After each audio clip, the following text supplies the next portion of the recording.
Hi people. So let's see, it has been a month and a week since I've been in Japan, and I think I just decided, let me do a blog about the expectations I had coming here, the preparations I made, the information I tried to get, before I got here, and how all of that worked out. And in general, if I like living here. So far, I have to admit, Japan is a great country to live in. The only thing for me personally is I can't speak the language. I can't. And I'm going to seriously make an effort to learn, because I'm here in their country. I don't think it's fair for them to be always trying to frustrate themselves, because not that many Japanese persons know English. So I don't think it's fair to them to try and speak my language so they can assist me. So I want to learn how to speak Japanese, and right now I'm in the process of trying to find classes somewhere. My friend Neo, she was able to get information on where to get Japanese classes, so free. So she's lucky. So I'm hoping that there's the similar setup in a town near me. So that's what I'm gonna go look for. So that's the #1 goal for, I guess, next month, which starts in a week. Yeah. Let's talk about my the expectations I had before I arrived in Japan. I applied to work in Japan September 2014. So yes, last year, September. Okay, so I basically had September, October, November, December, January, February, March, 6 months, about 6 months to do the necessary preparations to get here. That meant doing a lot of research. Listen, you don't just get up, pack up your things, and move to a foreign country where you don't know the language without, preparing yourself, doing the research, finding out what the culture is like, finding out what prices are like there. You don't do that. Only an idiot would decide, let me go move to a foreign country, for fun. No, I didn't do that. I did my research. My research involved, and this is a hint for anyone who's thinking about moving to Japan, especially, listen, go on YouTube, okay? There's this huge community of persons, J-vloggers, living in Japan, foreigners, they're foreigners, living in Japan, working in Japan, and they've been blogging for years. So they have a whole wide range of videos talking about every single topic imaginable to prepare you to move here. Okay, so that's what I did. I basically spent 6 months on YouTube every single night watching videos, taking notes, and thinking, okay, that's what I need to do to prepare my ass for when I move to a foreign country by myself for the first time ever in life. So yeah, that's what I did. And I also on YouTube is the best, first of all. This video is not sponsored by YouTube, but it is the best. I swear to God. Okay? So I also spent time on YouTube watching Japanology. It's actually an NHK series that someone has illegally uploaded onto YouTube. That's not my business. It helped me immensely. Seriously. It has so much about everyday things in Japan that would be great for you to know before you move here, so you don't make any cultural faux pas. You don't make any mistakes. So you prepare yourself, because you have to understand. Don't be ignorant, right? You have to understand that you are a visitor in someone else's home. So when you go to, in general, if you go to someone's house, you don't just walk in and think you can do whatever you want. It's the same thing with a foreign country. You come here and you adapt and you adjust to the culture of the people, okay? I, for one, am having a hard time with clothing. For me, I'm from Jamaica, of course, right? if you don't know this by now, I'm from Jamaica. Jamaica is hot. In Jamaica, we have a lot of light clothes and sleeveless tops and low-cut tops. That's Jamaica for you, to keep cool. In Japan, they're not about that life. They're not about the revealing chest and the sleeveless stuff. So I've had to be adjusting and not trying to offend anyone by wearing layers and sweaters. And I'm not used to it, but I'm going to do it because I don't want to offend anyone, because I am a visitor to your home.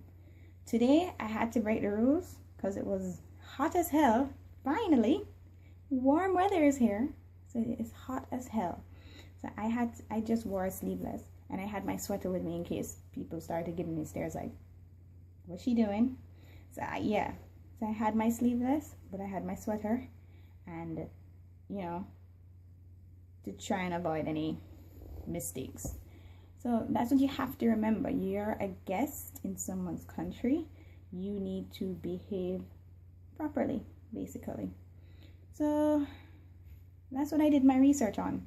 What to do, customs, daily life in Japan. You gotta do the research. If you don't do the research, don't come to Japan.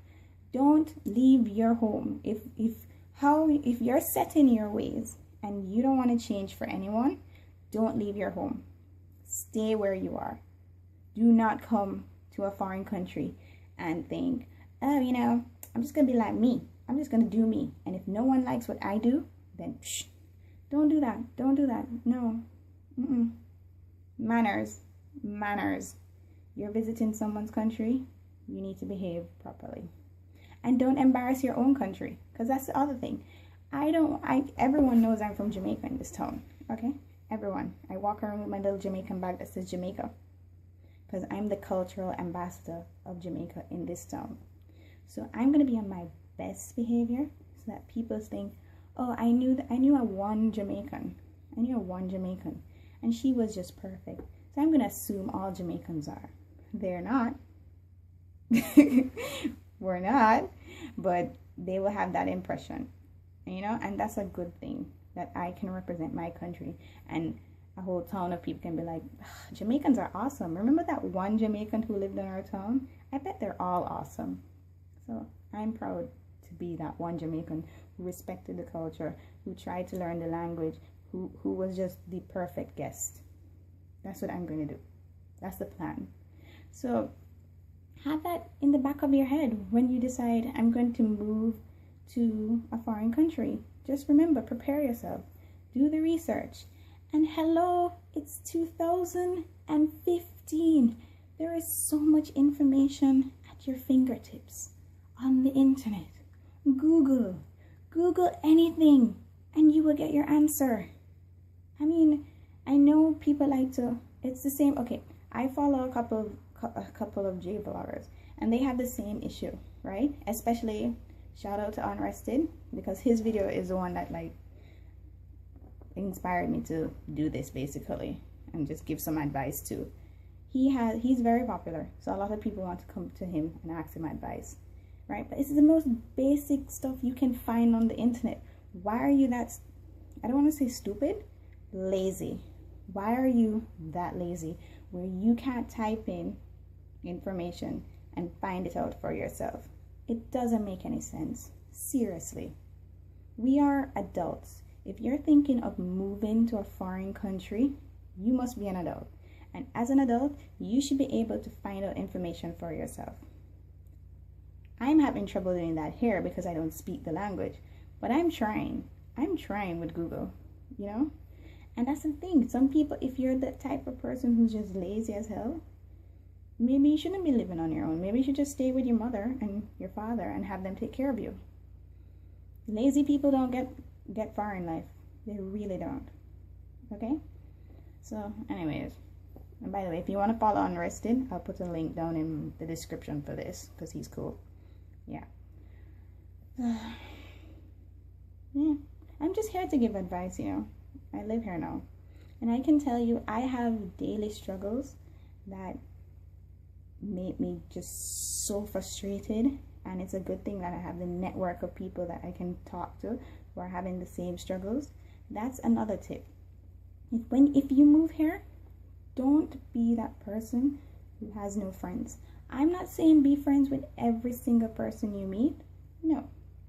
But you need to have a group of people who you can communicate with, who understand what you're going through, so you can have that outlet to just express your frustration and get tips and ideas and how to figure it. They'll help you figure out stuff. If you don't have that, you're going to get depressed, and you're going to get bitter, and you're going to feel isolated, and you might do stuff to yourself. You might harm yourself because you'll feel like you can't go back home and you're stuck here, and that's not good, right? And you also might just want to just lose out on this opportunity that you now have because you've moved to this country and you wanted to come here.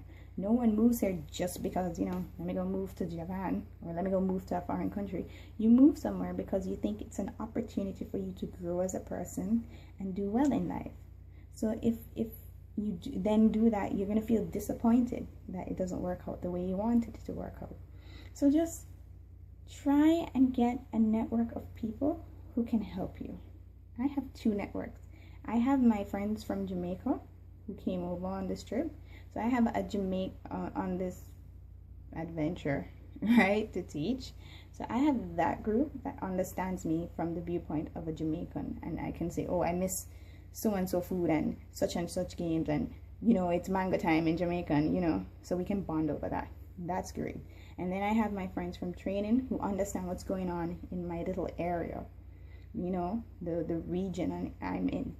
So whatever problems we're having with that group, what I'm having in my region, they could understand. You have to have that form of connection with people who know what it's like. If you don't have it and you're all alone by yourself, it's going to be rough. It's seriously going to be rough. So that's that too. So do the research and make sure you have a network of people who can help you if you find yourself in situations where you don't know what to do. And with regards to what I expected and what the reality, it's actually really good. I did enough research where everything is what I saw online, what I saw when I did my research. Everything is just like that with some small changes. So there's no culture shock for me. Most people talk about culture shock when they move from somewhere and it hits them hard. They're like, oh, this isn't the same, this isn't the same. I was prepared for that.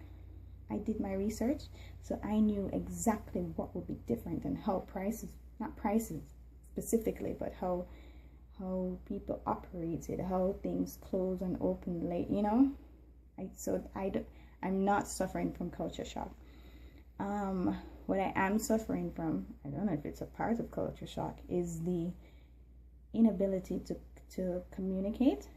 I mean, I find ways, but the easiest example I can have is when I first arrived in my city. You're supposed to sign up to be a registered citizen, health insurance, and pension. Now, I was given the impression that you could apply for an exemption. And in communication with the persons, with my limited Japanese, which is only sayonara, arigato, and sumimasen, nothing basically, I tried to say exemption and point at the amount and say no exemption. And I thought the lady at the pension office understood what I said. But this morning I got my pension book, so it looks like I gotta pay pension. I don't even know, it's a good thing I have another network with the company that I work with online, so persons are explaining to me what I should be doing. I mean, without that, I'd just be like, what is this? What do I do with this? Who do I talk to? I just feel so frustrated and annoyed, and that's how you get bitter when you move to a country. When you things are happening and you don't understand and you don't know what's going on, and you just get very angry. I've had lots of days where I just got very angry. Last week, I just got a bunch of bills and I couldn't read them, and Google Translate wasn't working, and I didn't know when they were due, and I sort of lost it. And then I went and I got the help with the other network, with the company, and they told me what to do. I was like, I can breathe again. The network is good. Having people who know what to, access to people who know what to do is important, okay? I really don't know how some persons come over by themselves and try and do this on their own. Maybe it's a situation where they know Japanese, but if I didn't know Japanese and my company wasn't doing as much as it can, or the persons working with my company weren't doing as much as they could to help new recruits and persons who can't speak English, adapt, I don't know what I would have done. I probably would have flipped out and just bought a ticket and left. But I'm being helped, and that's important. And you need to be helped. So first impressions of the month and the week that I've been here they're good. And I know there's a honeymoon stage when you just arrive and everything's awesome and Japan's cool. I'm still in it. I'll admit that. I'm still in it. I still wake up every morning, look outside, and look at the beautiful mountainside that's surrounding me, and the clean streets, and the incredibly nice people. They are so nice. And you're just like, Japan is great. Every day it's like that. And I know I know I won't have every single day that I'm here like that. And the bad days, they're coming. But right now, I feel good. Like I did enough research where I'm not suffering from the culture shock, and I have people to help me. And Japan is a really great country. So if you want to come to Japan, if you're interested in Japan and you want to make this incredible move here, search online. I'll give you a few names. There's Jet. Apply to Jet. Jet is hard to get into, however.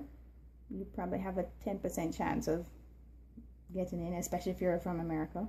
If you're from Jamaica, you have probably like a 50% chance, because there are not that many applicants, but it's hard.